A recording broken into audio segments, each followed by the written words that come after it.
So when it comes to pruning Wisteria sinensis, and you see this one behind me, nice sort of big Wisteria sinensis, and you can see the problem is that it puts on incredibly long growth, and normally you would cut this back, this sort of long shooty growth, you cut this back to about 6 inches in the summer, mid to late summer.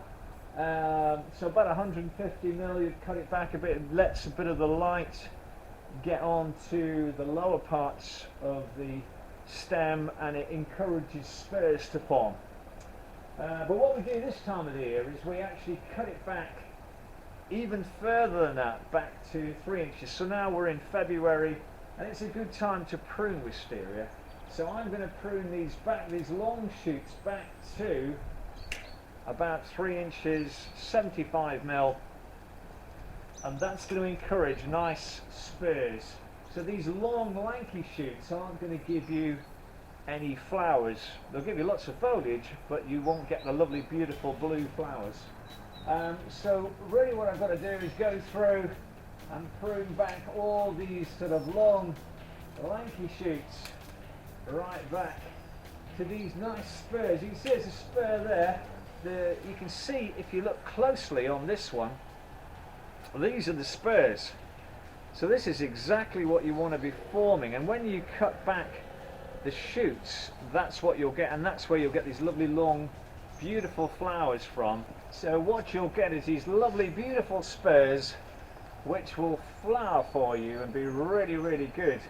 So what we'll do is anything long like this, we'll cut it back just 2 or 3 inches, and that's going to encourage the formation of the spurs. You can see they're just starting to form here.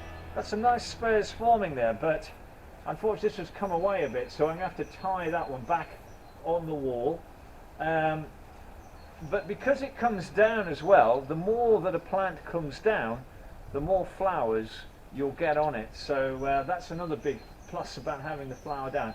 There's some really long ones at the back that I've got to get my ladder to get up to prune them. So on these big shoots, you can see here, I'm going to nip them back to form more spurs. So again, just trimming them all back in February. Really good time to do this.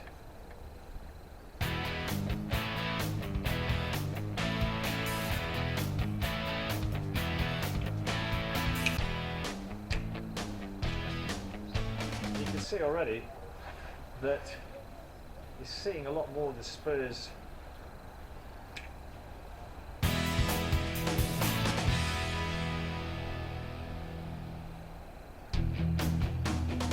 got them back.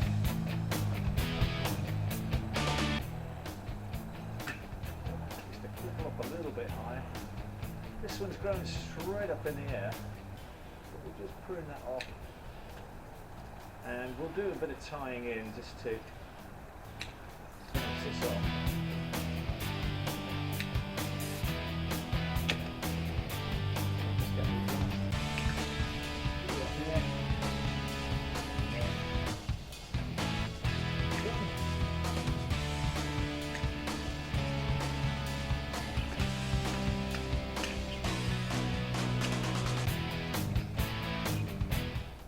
So that's got the wisteria back, cut back all those long lanky growths back to 3 inches 75 mil to produce more spurs, and then you get these long sort of long racemes of those lovely sort of purple inflorescences, lovely sort of flowers trailing down off the wisteria.